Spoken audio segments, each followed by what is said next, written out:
أهلا وسهلا بحضراتكم في لقاء جديد من قعدة دردشة مصراوية مع جروب قصة تاريخ. وإن شاء الله تكون قعدة جميلة. النهاردة موضوعنا هيكون ببساطة عن الجيش المصري وتطوراتهم بداية من مصر القديمة للعصر الحديث على حسب ما ياخدنا الوقت. إن شاء الله هيناقشنا النهاردة الدكتور أحمد نوح، وهيدير الندوة الدكتور وليد فهمي. احمد معانا في الجلسه. النهارده ان شاء الله يا دكتور احمد عايزين نعرف منك معلومات كده عن الجيش المصري في الفتره بنسميها مصر القديمه. يعني عايزين نعرف تكوين الجيش، العادات، التدريب، الحاجات اللي هي متعلقه بالحياه العسكريه في فتره قدماء المصريين. تمام. اتفضل حضرتك بقى تكلمنا مشكورا عن الجزئيه دي. بسم الله الرحمن الرحيم. نبتدي الأول نتكلم عن حضارة المصري القديم. إن الحضارة المصرية هي حضارة مائية، لو اعتبرنا كده هي ابتدت بتجمعات حوالين نهر النيل. والحضارة المائية في حد ذاتها هي حضارة غير معتدية، غير معتدية بالسليقة. يعني المصري القديم ما شالش السلاح إلا عشان يدافع عن أرضه. عمره ما كان غازي، وعمره ما كان هو اللي قاصد إن هو اللي يعتدي على حضارات اخرى او اماكن اخرى او كده. المصري القديم شال السلاح للدفاع عن الارض. اول نقدر نعتبرها وثيقه مكتوبه عن مظهر عسكري في مصر القديمه هي صلايه نعرمر او مينا اللي موجوده في المتحف المصري. دي فيها مناظر لنعرمر وهو في المعارك بتاعته لتوحيد الوجهين بتاعت مصر القديمه. فبنلاقيه في وجه من وجوه الصلايه ديت ماسك المقمع، ودي هنتكلم عليها في الجزء بتاع الاسلحه المصريه القديمه. ماسك المقمع بتاعته وبيضرب بيها احد الاعداء يعني. فده باين فيها جدا مظهر الملك وهو بيستعمل الاسلحه. وفي الوجه الثاني من الصلايه بنلاقي نعرمر نفسه وهو بيستقبل بقى بعد الانتصار وتوحيد القطرين، ومنظر قتلى المعركه كل واحد مقطوع رقبته ومحطوطه بين رجليه ومكتوب تحتيها الاقليم اللي هو جاي منه. ومشهد بعد كده للملك وهو في شكل السور القوي وبيخبط جدار مدينه. ده اول منظر نقدر نسميها المشاهد العسكريه في مصر القديمه. بدون قطع كلامك سؤال بس، يعني الاعداء دول هل هم كانوا من مصر برضو ولا كانوا من اقاليم تانية حوالين حوالين مصر؟ لا، انت بتتكلم عن هي مصر نفسها. هو نعرمر كان من اللي احنا بنسميها دلوقتي سوهاج. تمام. يعني كان ملك الوجه الابلي. الاعداء اللي من وجهه نظره هم الوجه البحري او الشمال، يعني كانوا مصريين. هي كانت تقدر تسميها كده زي معركه لتوحيد الوجه. قطرين المصريين. تمام. كان اشهر سلاح في الوقت دوت هي المقمعه. المقمعه دي فيها منها نماذج كتير موجوده في متاحف بره، متحف بوسطن، متحف المتروبوليتان، كذا مقمعه وكذا شكل لنوع السلاح في الوقت ده. نيجي بعد كده الدوله القديمه في مقبره مهمه جدا في سقاره اسمها مقبره الموظف تي.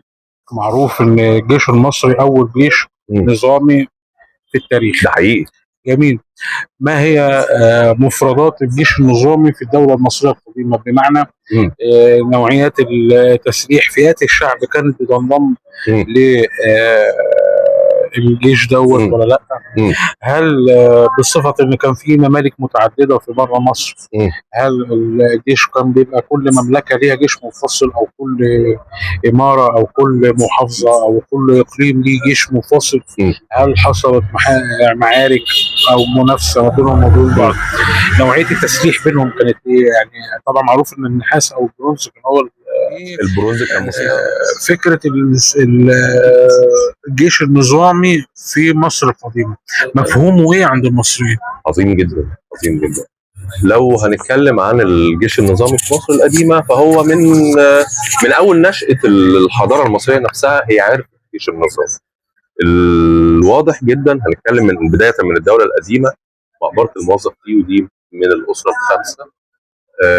تي كان هي ما اسمها مقبره الموظف تي، ولكن هي تي كان قائد في جيش بيبي الاول. كان احد قوات جيش بيبي الاول.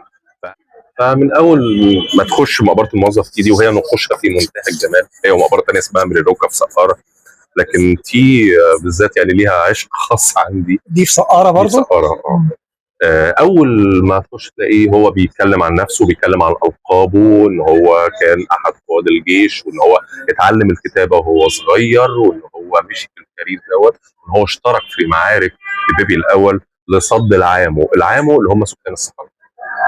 وتسميه سكان الصحراء في مصر القديمه اختلفت من وقت لوقت.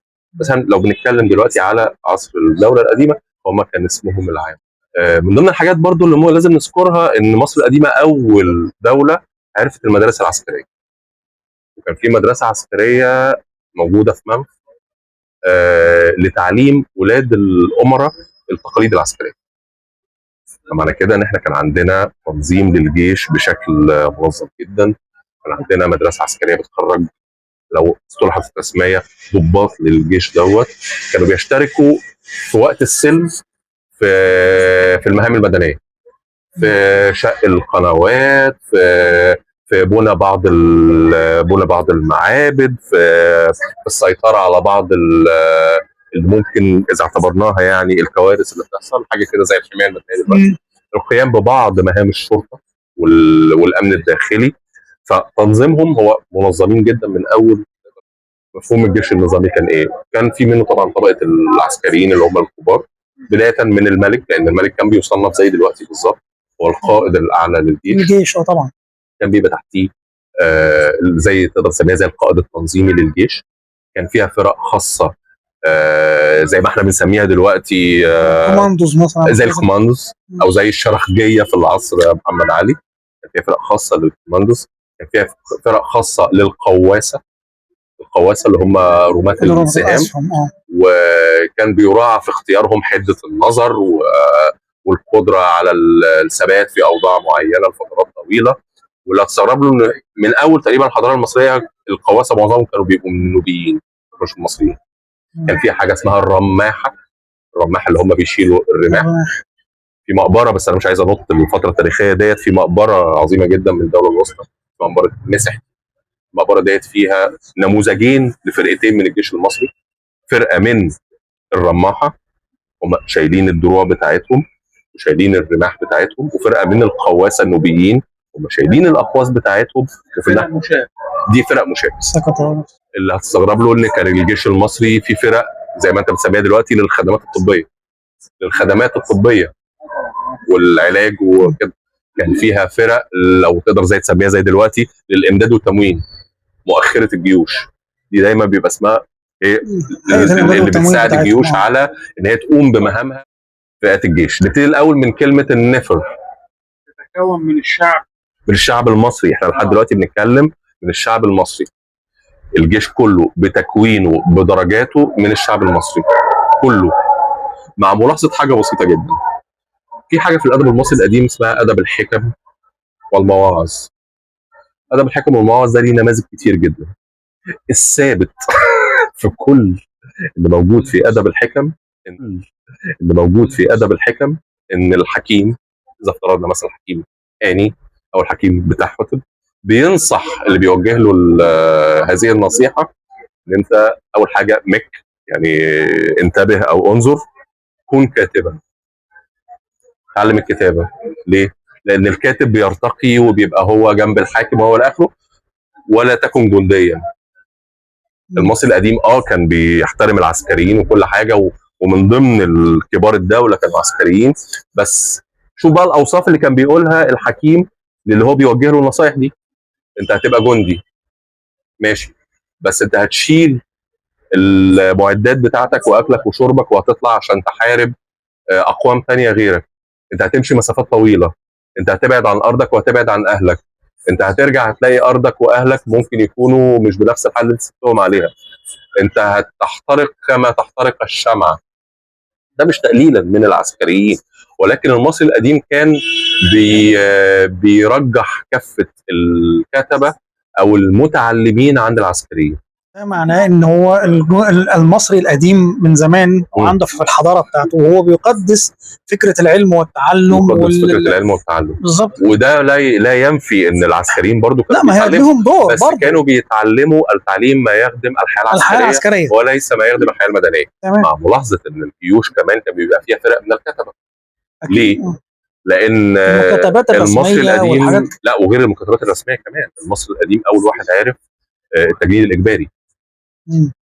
يعني كان في تجنيد اجباري من ايام القدماء. طبعا المصري القديم كان بيبعت الكتبه اذا صلحت التسميه للاقاليم المصريه كلها، ياخد اسماء من اول الاطفال لحد الشباب باعمار معينه، وده يصلح لكذا وده يصلح لكذا، وفي نصوص مسجله لاطفال تم اخذهم من اهاليهم عشان يتحطوا في المعسكرات ويتربوا تربيه عسكريه. الفتوحات اللي حصلت في الدوله الوسطى، مش الفتوحات.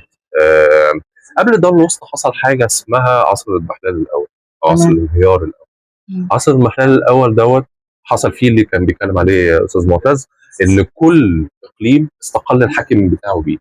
حاكم اقليم يستقل بالاقليم بتاعه ويكون نفسه جيش خاص بيه بتكوين خاص بيه. فابتدينا نشوف اسماء ليبيه في الجيوش دي، وابتدينا نشوف اسماء مش هقول نوبيه، من اماكن اعمق من النوبه شويه، الجيوش دي شمال السودان والحتت دي كده بالظبط. لما حصل وجه برضو التوحيد الثاني لمصر اذا اصطلحت التسميه، اللي عمله منتخب بن حبة رع اللي هو مؤسس الدوله الوسطى، ووحد تاني الاقاليم المصريه والى اخره، ابتدى يؤسس جيش وطني ثاني. ولكن هذا الجيش الوطني لم يخلو من العناصر غير المصريه. ده واضح جدا في الاسماء، واضح جدا في طرز الملابس والى اخره. واضحه جدا في الاقصر اسمها مقبره دفنه باب الحصان. المقبره ديت هي ليه اسمها دفنه باب الحصان؟ ان هيوارد كارتر كان راكب الحصان بتاعه. هيوارد كارتر اللي هو مكتشف مقبره توت عنخ امون بعد كده، كان راكب الحصان بتاعه. الحصان بتاعه اتكعبل نواحي منطقه الدير البحري كده. فلما اتكعبل لقى في فتحه في الارض، فحاول يفتح فيها. اكتشف ايه بقى؟ اكتشف تمثال لمنتخب بن حبة رع بالوضع الاوزيري اللي هو حاطط ايديه على صدره وباللون الاسود تماما ومرتدي تاج الشمال فقط. ومعاه 10، مش هنقول موميات لان هم ما كانوش في حاله من التحنيط الجيد، ولكن 10 جثث واضح جدا ان هم جنود. وبعد كده لما حصلت الابحاث عليهم اتضح ان هم مضروبين بسهام في اماكن معينه في جسمهم. فمعنى كده ان دول كانوا في معركه، وارد جدا ان هي المعركه اللي قام بيها منتخب توحيد الاقطار المصريه تاني. لكن دخول الحاكم خاصوت او الهكسوس مصر، هم دخلوا بشكل غريب جدا.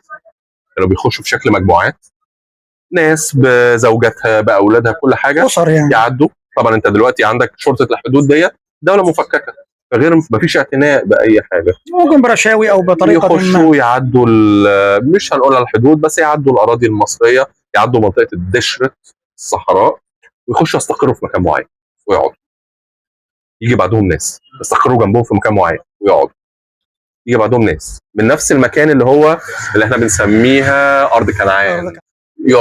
يعتبروا من فئه الفينيقيين، وان كان الفينيقيين هم برعوا في ركوب البحر اكتر والتجاره.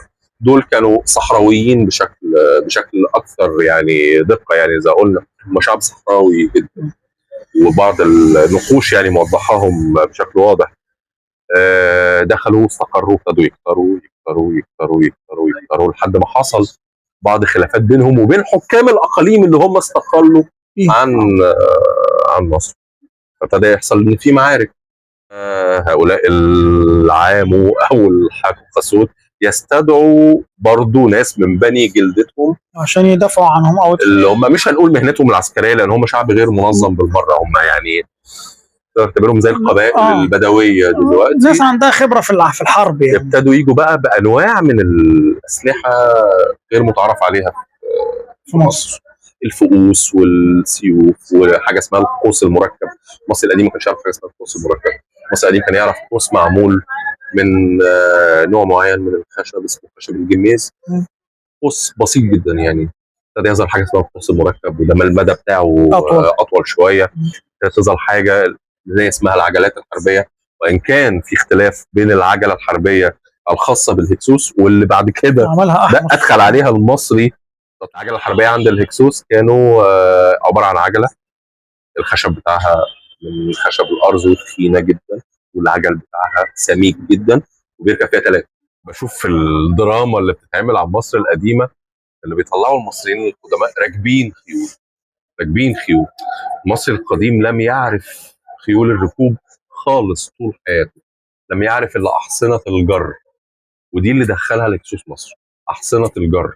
يعني كانت المعارك كلها مشاة، ما كانش فيه. كانت معظم المعارك قبل فتره الهكسوس، كل المعارك تقريبا هي معارك مشاة وقواسه ما كانش فيه فرسان، ما كانش فيه سلاح فيه فرسان. سلاح فرسان اللي هو بعد كده آه. اتطور بعد كده بقى المدرعات. اه ما كانش فيه سلاح فرسان خالص. تمام. الهكسوس هم اللي دخلوا فكرة الحصان هذه الفكره. مم. فحصلت معارك مع الاقاليم دي لحد المكان اللي هو فيه نقدر نعتبرها الاسره الوطنيه المصريه يعني. فتم طردهم من واسط اللي هي يعني المكان اللي هم كانوا موجودين فيه للجنوب نواحي الجندل الاول تقريبا. خلاص يعني سيطروا على مصر تماما، وعملوا توحيد ما بين اله موجود عندهم، اله غير شهير يعني بالاله ست، هو اله مصري يعني معروف، كان اله الحرب والصحراء وحاجات كتير قوي.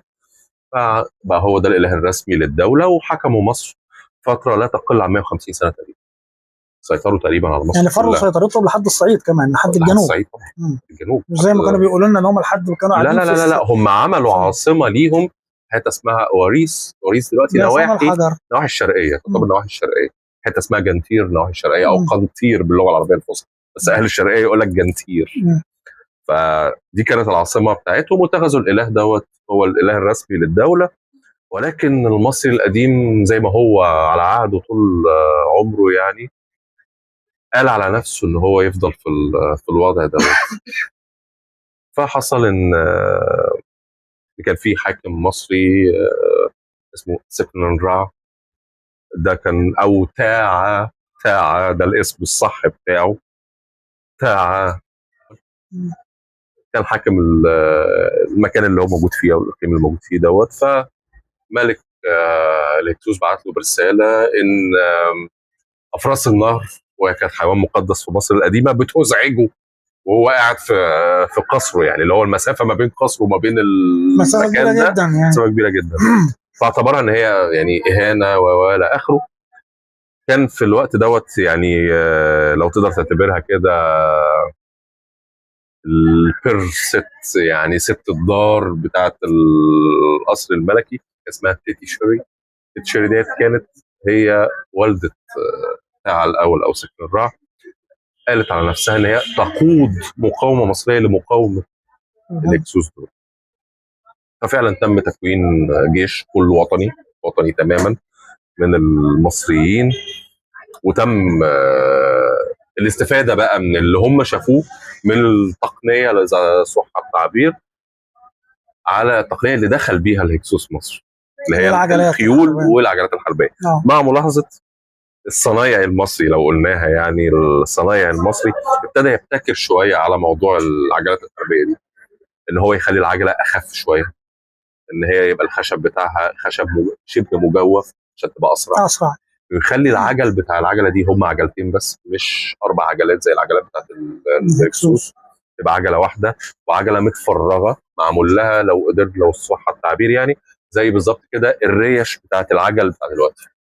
عمل لها حاجات زي الريش عشان يخف الحمل عليها وهي بتجري. خلى العجله يركب فيها 2 بس بدل 3، وخلى العجله عشان تبقى اسرع يجرها حصانين بدل حصان واحد. ابتدت المقاومه المصريه للهكسوس دول في كذا معركه، من اول سكن الرع اللي هو بتاع الاول، اللي هو اول تقدر تعتبره اول ملك شهيد في مصر. الموميا بتاعته موجوده كانت في قاعه الموميات في مصر اللي اتنقلت متحف الحضاره دلوقتي، وهو مضروب بفأس اسيوي في راسه. واضح جدا حاله التحنيط، ان هو تم التحنيط على عجل، ان هو يعني ضرب في المعركه.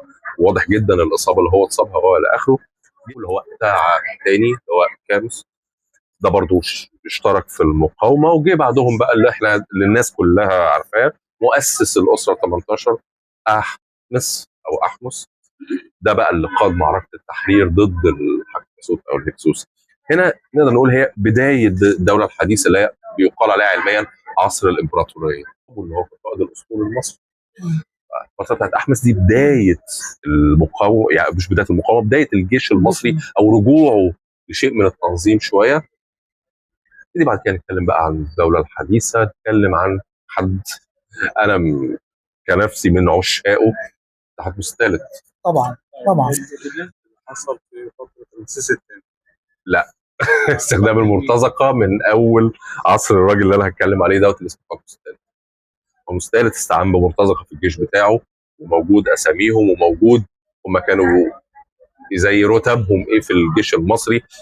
هتستغرب لما تلاقي ان في جيش تحتمس الثالث كان في حاجه اسمها الكشافه. الكشافه دول زي المخابرات الحربيه والاستطلاع دلوقتي، دي مهمته. وكان معظمهم من البدو، ودول كانوا جزء من جيش تحتمس الثالث. كان فيها برضو قواصه كوشيون او نوبيون. تحتمس الثالث هو اللي وصل حدود مصر شرقا لحد العراق، شمال شرقا لحد تركيا، غربا لحد ليبيا، جنوبا لحد ما بعد السودان. تحتمس الثالث الخطط العسكريه بتاعته بتدرس بتدرس لحد النهارده طبعا. من ضمن الحاجات اللي انا قريتها ان في مذكرات مونتجومري قائد الجيش الشامل البريطاني اللي هو خرج جيوش المحور من مصر، ان هو استفاد من العمليه اللي عملها تحتمس الثالث لنقل سفن مصريه الجزء بتاع خليج السويس دوت، ان هو ياخد سفن مفككه ويركبها ويعدي بيها ويفككها تاني. هو استفاد بيها في موضوع حصار نورماندي، في المعركه بتاعت نورماندي استفاد منها. تحتمس الثالث صاحب معركه مشهوره جدا اسمها معركه ماجد دو. ايوه فاهم. معركه ماجد دو ديت هو وصل لدرجه من التكتيك العسكري ان هو يعمل اللي احنا بنسميه دلوقتي الخداع الاستراتيجي، ان في 3 طرق هيعدي المفروض يعدي منها الجيش، طريقين في منتهى الامان، هو يستعمل اكتر طريق وعر، اكتر طريق غير ممهد، اكتر طريق ضيق، اللي هو طريق يعدي فيه مثلا عربيه حربيه واحده او عسكري واحد. تحتمس الثالث كان بيعمل حاجه ثانيه انا بعتبرها في منتهى العبقريه. اي اقليم بيخش، واذا صح التعبير، كان بياخد ولاد حكام الاقاليم دول ويرجع بيهم مصر. انهيار وبعدين دخول الفرس واليونان، دي مرحله لاحقه اليونان ما حصلش ايام تاني. يعني الموضوع حتى الممالك كوش الجنوب تمام، بس الفترة المؤثرة أكتر اللي هي بداية اليونان والفرس وكذا اللي دخلوا، وانتهت الدولة المصرية القديمة والنور بالبلد النور قطع. بجد حقيقي. اللي هي للأسف الدولة المصرية القديمة ماتت نتيجة مفيش عناية أو في محاولة إن هي لعودتها تاني. هل ده نابع مثلا ان في سر الكهنه واحتفاظهم باسرار علميه وحجبها عن الشعب؟ هل نتج عن ان الشعب زهد في الدوله المصريه القديمه؟ هل ده ناتج على ان الجيش نفسه كان في نوع من التمييز اللي اثر عن فصل الدوله عن الشعب؟ ايه السبب؟ عظيم جدا اللي اسس الامبراطوريه العظيمه دي. الخلفاء اللي بعده اشهرهم طبعا أمنحتب الرابع اللي هو أخناتون. ده كان بدايه اهمال المؤسسه العسكريه في مصر. أخناتون كان صاحب دعوه معينه اللي الناس بتقول عليها دعوه التوحيد. المصري القديم ناس كتير ما تعرفش المعلومه دي، المصري القديم لم يعرف تعدد الالهه بالشكل المفهوم. المصري القديم كان مآمن بالتوحيد من قبل كده. وأخناتون كان بص لصوره معينه من صور رع، هي اتون او اتون، وحب يشجع لهذا الاتجاه. كان نتيجه عن كده ان هو انفصل تماما عن الاوضاع السياسيه والاستراتيجيه لمصر، فابتدى يهمل الحدود، ابتدى يهمل حته مهمه جدا اللي هي بوابه مصر الشرقيه اللي بنتكلم عليها لحد دلوقتي، اللي هي طريق حورس الحربي. طريق حورس الحربي دوت هو لحد ماسك من اول الانطره لحد منطقه الشام اللي هي موجوده دلوقتي. ابتدى يهمل الجزء ده، وفي خطابات وموجوده في المتحف المصري في التحرير يعني نقدر نسميها تآكل للمملكه المصريه. تآكل ده اكبر وصف دقيق انا للموضوع. بتكلم عن الحدود او الطبيعيه بتاعتها، ان هو ابتدت تنكمش. تتآكل، ابتدى الممالك الثانيه تبتدي تسيطر على الحاميات المصريه والاماكن اللي مسيطره عليها مصر بره، لدرجه ان الحكام اللي رباهم تحتمس الثالث ابتدوا يبعتوا رسائل مش بس لاخناتون، لان اخناتون ما كانش بيرد، ابتدوا يبعتوا رسائل لامه الملكه تي، اللي كانت قويه ومؤثره جدا. الحقيقه احنا اتربينا في مصر وتعلمنا في مصر، فالحدود المصريه بتتآكل، الحدود المصريه بتتهاوى، فيحصل ان خلفاء بعد كده اللي جم بعد اخناتون سواء امون، وهو برده ما لحقش ان هو يقعد في الحكم كتير، يجي بعده حد مهم جدا اللي احنا نقدر نسميه صعود المؤسسه العسكريه للسيطره على الحكم. الشعب هنا فين؟ لا، الشعب هو عضو في الجيش المصري، السواد الاعظم للجيش المصري هو المصريين. ليه طالما الجيش مع الشعب او الشعب من الجيش، ده حل طبيعي. تمام. الناس ما حاولتش تعيد المملكه تاني ليه؟ هو ده بقى الكلام اللي هقول لك عليه. تاسيس العصر ده والاسره دي اللي هو حر محب، اللي هو حر اللي بيتقال عليه حر محب، ده كان قائد في الجيش، وصل لسده الحكم زي ما بيقولوا، فابتدى عايز يرجع امجاد الامبراطوريه اللي حصلت ايام تحتمس الثالث. لم يمهله الزمن قوي، وزميله في الجيش اللي هو رمسيس الاول، رمسيس الفيرست، وصل للحكم واسس الاسره 19 اللي هو بيسموه عصر الرعامسه.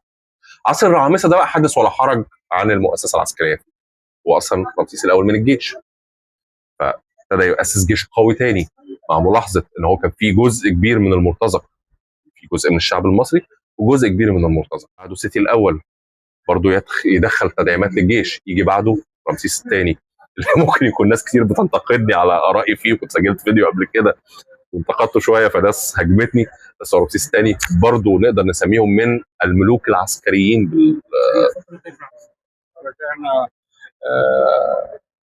البرديات بتاعت تورينو الموجوده منهوبه في متحف تورينو، بتتكلم عن مشاكل ان الملك مهتم جدا ببناء المعبد، مهتم. طبعا ما كانش فيه فلوس كأجور للعمال، كان عباره عن سلع عينيه، زيوت، خضار، العامل عشان ياكل اهل بيته، نظير ان هو بيشتغل في ناحيه المعبد او كذا.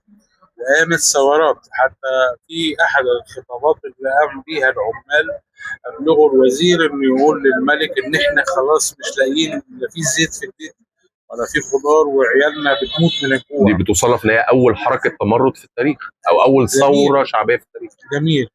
فهنا في طغيان ان التوجه العام لتمجيد شخصيه الملك او اذكار المعبد كشخصيته هو او تمجيده هو، وطبعا ورجاله بتاعته. الشعب هنا يعني مفيش عنايه بيه، في حين ان بنلاقي دلوقتي نظره الكميته اللي هم نجع الكميته بيقول لك لا، الكلمة المصرية ما فيش فيها ظلم، والناس كانت عايشة زي الفل وزبادي في الخلاط. لن يستطيع أحد أن يجزم بذلك. الدولة انهارت ليه؟ أكيد إن في انفصال ما بين الأسرة الحاكمة اللي كانت بتعتبر أولا أبناء الشعب اللي هي بنسميها الصفة الدم الأزرق، اللي هو الملك ما يتجوزش من العوام، لا يتجوز بنت عم مش عارف مين اللي هي من العيلة الدم بتاعها. اللي نتج عن ذلك اللي هو زواج الاقارب اللي حصل فيه، هنلاقي تشوهات زي مثلا توت عنخ امون، عيوب خلقيه، مع ملاحظه ان في ملوك مع ملاحظه ان في ملوك تزوجوا من عامه الشعب. الملكه تي تعتبر من عامه الشعب، تصنف ان هي من عامه الشعب. تمام. فلا يعني مبدئيا يعني لا، ما حدش يقدر يقول ان المصريين ماشي كانوا حاكمين اذا اعتبرناها يعني قوانين الماعز اللي هي اوسع كتير من موضوع العدل، هي عدل واخلاق ولا اخره، بس ده لا يمنع ان في بعض الاحيان كان بيحصل انفصال بين المصريين وبين المصريين العاديين، هو المصري العادي وما بين الحكام. لا طبعا كانت بتحصل ثورات، كانت بتحصل تمردات، طبعا زيه زي اي شعب. نراعي هنا برضو ان الاختلاف الحضاري وقتها كهنه طبعا، تمام، والاسره الحاكمه العسكريه ما كانتش عامله اذى او بص، مش هي سبب ظهور المشاكل. المؤسسه العسكريه وسيطرتها كان من بدايه عصر احنا لا، الخلفاء. انا اقصد ان توصيف مصدر الفساد كان من الكهنه، ده اللي انا اقصده يعني. ما هو الكهنه السيطره ليه؟ على مفاصل الدوله. الكهنه ليه؟ ممكن اتهاجم شويه، بس الكهنه ليه؟ كطبيعه رجال الدين في كل العصور، يعني رجال الدين الفاسدين في كل العصور، ان هو معتمد على بيخش له ايه من ورا من ورا الوظيفه اللي هو فيها او كذا او كذا. المعابد كلها كان ليها اوقاف كتير. هو ايه سبب طرد اخناتون؟ لو قلناها طرد يعني من واسط من طيبه، ان الكهنه هم الاول قالوا له ايه؟ طب ماشي، ما فيش مشكله، اعبد الاله بتاعك ده، خد جزء في المجمع معابد الكرنك، اعبد الاله بتاعك في الحته اللي هم لسه مكتشفين قريب مش قريب قوي يعني، في التسعينات، خبيئه الكرنك اللي فيها التماثيل اللي بترجع للوقت ده. وهنا انا عايز اسال او عايز اوصل لنقطه، طالما ان في قوه حربيه او عسكريه، طالما ان في سيطره، طالما ان عنده علم، طالما ان عنده كل الامكانات المتاحه اللي تهيئ لدوله قويه وصلت حدودها لقلب افريقيا ووصلت شمال اسيا، عملوا علاقات مع بلاد شرق وشمال اسيا وقلب اسيا وتناسلوا معاهم كمان، وكان في رسائل بعثات دبلوماسيه بينهم، وكان في تبادل ده حقيقي. يعني دوله ما كانتش قليله. لا خالص. جميل. النور قطع فجأة ليه؟ أنا عايز أفهم الحتة دي. لا ما نقدرش نقولها. برضه في حاجة. المشكلة أكتر إن أنت دلوقتي الطلاسم اللي متسابق أو ما بقتش طلاسم يعني. أنا بتكلم بالنسبة للشعب، إحنا الفترة قريبة 200 سنة مثلا ما كانش حد فاهم يعني إيه لغة العصافير، اللغة بتاعتهم دي إيه.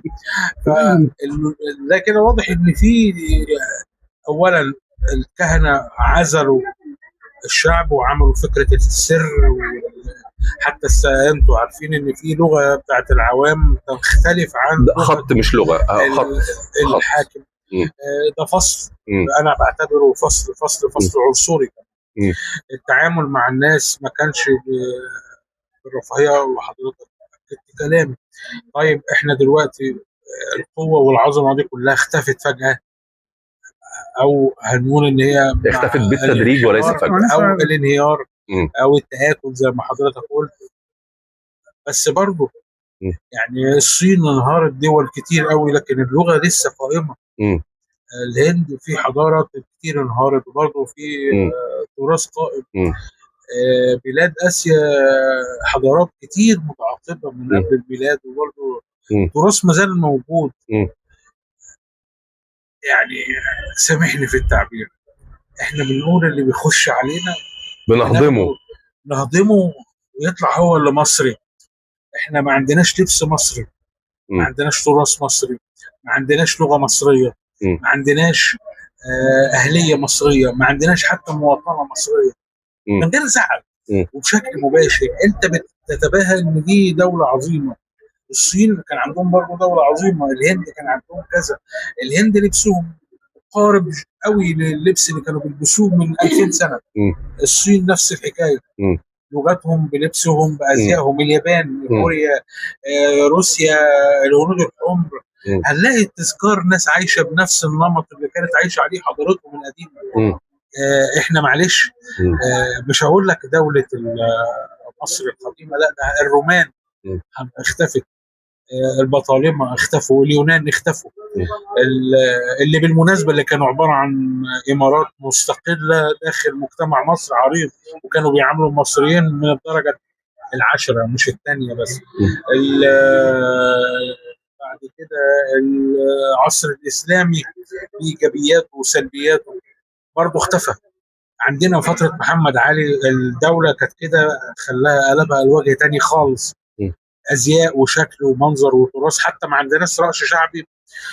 في ناس هتزعل من كلام ومعلش، الرقص بالعصايه والتحطيب والكلام ده على عيني وعلى راسي، ده من ايام المصريين القدماء على فكره. نعم، ده من ايام المصريين القدماء. انا معاك، بس انت ماسك حاجه مش زي مثلا التراث العام للدوله او المصريين عموما. مفيش. الهويه المصريه، حضرتك بالظبط. عايز تقول كده. اللي عندنا كوكتيل، مم. هو طبعا ليه جانب ايجابي، ليه جانب ايجابي جدا. وجميل، وان احنا عندنا الشعب السكندري كذا، والبحيري والدمنهور والمنوفيه والفيوم وكذا، والصعيد كذا، والشمال كذا، والجنوب كذا. انا معاك ان في تنوع، بس التنوع ده مش متماسك. مم. كل فرقه واخده لنفسها سلوك او لون متميز بيه عن الاخر. معايا؟ الهويه دي فين؟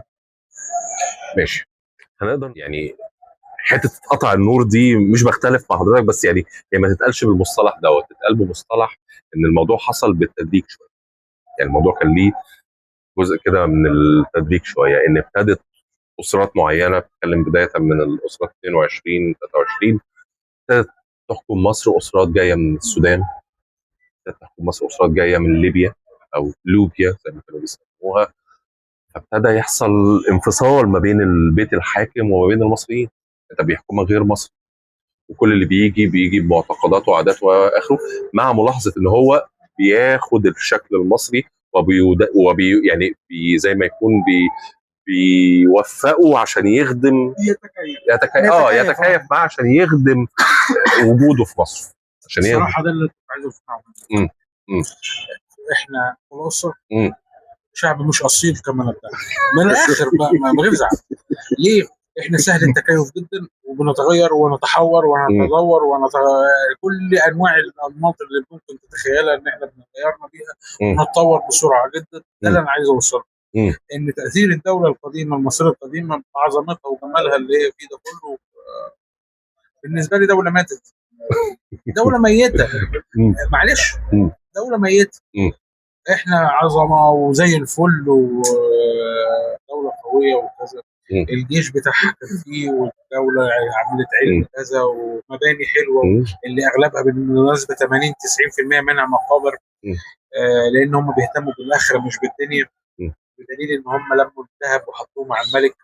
ما اعرفش ايه مش بالوصف دوت، بس هو ليه علاقه بالعقيده المصريه شويه. انا اعتبر دي مزايا. اولا واخيرا دوله ماتت بجميع جمالياتها وايجابياتها وسلبياتها، ماتت. احنا خدنا منهم بعض الاشياء اللي فضلت موجوده من عادات وتقاليد ومفردات لغه ولا. انا معاك. طيب نرجع لفكره الجيش.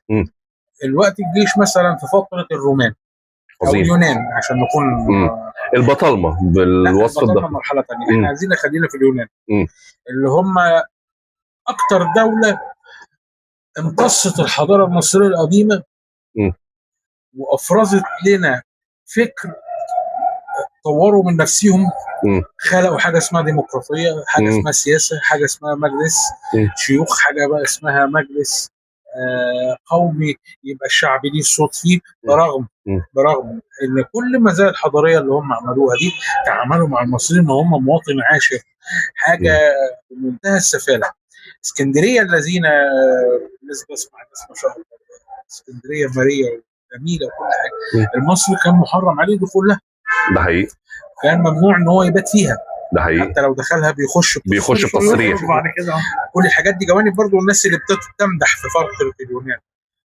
ثقافه عظيمه، لكن مسكت الحضاره المصريه القديمه، عصرتها وامتصت الايجابيات اللي فيها. انت تقدر ونفتها. توصف الثقافه. الجيش بقى في فتره الرومان او اليونان فتره البطالمه اكتر، في مخطوطات او برديات ظهرت ان بعض عناصر من الاسر العريقه خاصه في الفيوم، ان كان بيخرج منهم من شبابهم ناس تنضم للجيش في الحتت اللي ده حقيقي، خصوصا في فتره العصر البطلمي بالظبط، اللي هو اللاحق لليونان. هل العوام المصريين كان لهم دور ايجابي في فتره اليونان او الرومان؟ لا، ما تقدرش تقول ان المصريين العاديين كان ليهم تاثير في الدوله في فتره حكم البطالمه. هي تحولت تماما الى دوله بطلميه، حكامها من الاسرات البطلميه. ظاهر جدا ان هم اعتنقوا بعض التقاليد للفن المصري، المعابد بتاعتهم. يعني معبد ادفو ده ناس كتير بتفتكروا معبد مصري قديم، لا هو معبد راجع لعصر البطالمه. خدوا بعض الازياء المصريه، وفي تماثيل للبطالمه هم لابسين الازياء المصريه. ولكن لو هنتكلم عن الجزء بتاع الجيش وقت البطالمه، وكان معظمه من اليونانيين، وان كان في بعض العناصر المصريه من زي ما احنا حضرتك قلت كده وتفضلت من عليه القوم، من عليه القوم، كانوا ولكن بيبقوا في مناصب كبيره. كسواد اعظم للجيش ما كانش من المصريين اللي كانوا في الجيش كانوا بيتقلدوا مناصب ولا كانوا مجرد ضباط بس؟ كانوا مجرد عسكريين ما بيوصلوش لمناصب كبيره. معظم اللي كان بيوصل مناصب كبيره كان برضو من بني جلده البطالمه، من بني جلده يعني نعتبر ده محطه اللي هي نزع السلاح بالتعبير اللي موجود دلوقتي، نزع السلاح. هو المصري القى سلاحه بدايه، تقدر تعتبره بشكل تام بدايه من عصر البطالمه، اواخر عصر البطالمه، ورجع مسك سلاحه تاني ايام محمد علي. وان كانت طريقه التجنيد ايام محمد علي، حضرتك طبعا استاذ في الموضوع ده اكتر مني هتتكلم عليه. هو القى سلاحه بدايه من عصر البطالمه، وانقطعت صلته بالجيش طول الفتره دي، الفتره الاسلاميه. حضرتك تقول لي بقى، هل كان في عناصر مصريه مثلا في جيش صلاح الدين الايوبي ولا؟ هل المعارك اللي تمت ايام صلاح الدين الايوبي كان فيها عناصر مصريه اشتركوا في المعارك دي ولا لا؟ ولكن في حدود علمي ان المصري الاصيل القى سلاحه بدايه من اواخر عصر البطالمه، ومسك سلاحه تاني بالاجبار ايام محمد علي. بالنسبه طيب، شايف تنوع التسليح في فتره الرومان يختلف كتير عن فتره القدماء المصريين؟ يختلف بشكل تام عن فتره القدماء المصريين، وان كان استعملوا العجلات الحربيه برضو بشكل اكثر تطور واكثر دقه كمان. ما ده اللي خلاني بقول ان هم امتصوا طبعا الحضاره المصريه من اول الحضاره الاغريقيه. لا، هم امتصوا كتير من الفكر والفلسفه اصطلحت كلمه الفلسفه، يعني كتير من الفكر والفلسفه المصريين، وكتير من اليونانيين اللي جم زاروا مصر، سواء هيرودوت او غيره، او من الفلاسفه حتى افلاطون كده. لا، اتعلموا كتير من المصريين طبعا، وده اللي القى بتاثيره على اليونانيين اولا، والرومان في مرحله لاحقه. اللي اعرفه ان هو كمان عشان اليونان عشان ينجحوا في السيطره كانوا بيقوموا بحملات على المعابد، بدليل ان هم انتشروا لحد ما وصلوا طيبه اللي هي الاقصر. وصلوا الاقصر طبعا، ودخلوا المعابد المصريه القديمه ودمروا هم هتكوا قدسيه الفرعون اللي هو بيت الحياه. قدسيه بيت الحياه. ما هو بالظبط، لان في ناس برضو بتسوق لفكره ايه، ان اليونان لما دخلوا مصر اسكندر بقى قاعد مع الآلهة وقاعد يلبس فرعوني وبقى مش عارف المنظور اللي كان واخده اسكندر ان هو كان عاوز المصريين يعاملوه معامله الملوك المصريه كمعبود او كمقدس. الاسكندر عمل نفس اللي عمله نابليون بونابرت المظلوم. هو حاول يتقرب للمصريين بطريقته. جميل، فانا هروح معبد امون ما عملش حريه عباده ولا عمل. لا، ما عملش حريه عباده بالظبط، وفرض عليهم آلهة بتاعتهم ونفس مش فرض آلهة، هو لا فرض، مش فرض. هو او الخلفاء اللي بعده عملوا توحيد ما بين الآلهة المصرية وما بين آلهة موجودة عنده. بالظبط، يعني سرابيس ده ما هو إلا صورة من إله عند الإغريق، وأمون بتاعنا ماشي، ما أمون بتاعنا وتمييز والتمييز في الرومان في طول فترة الرومان تقريبا، حتى لما دخلوا اعتنقوا المسيحية جرائم بشعة طبعا، مذابح. طيب احنا لحد كده مضطرين ننهي الحوار، طبعا مش عايز الناس تزعل واللي يزعل هو حر. واشكرك جدا يا دكتور، وشكرا لك يا دكتور. ان شاء الله نكمل مرة تانية مع حضرتك، نخش بقى في حتة العصر الإسلامي. الجيش المصري بقى حلو ايه لغاية محمد علي، اللي طبعا يعني أتمنى تكون الصخرة التي نتحطم عليها أمام كل واحد يظن أن محمد علي عمل مؤسس مصر الحديثة. والله ما كراهية فيه، إحقاقا للحق مش أكتر، إحقاقا للحق مش بالظبط. يعني الراجل ده ما يعني خيره مش على مصر، بالعكس خالص. تمام، شكرا جزيلا لحضراتكم، وأتمنى نال استحسانكم. وشكرا لجميع ضيوفنا وقعدة دردشة مصرية مع وسط تاريخ.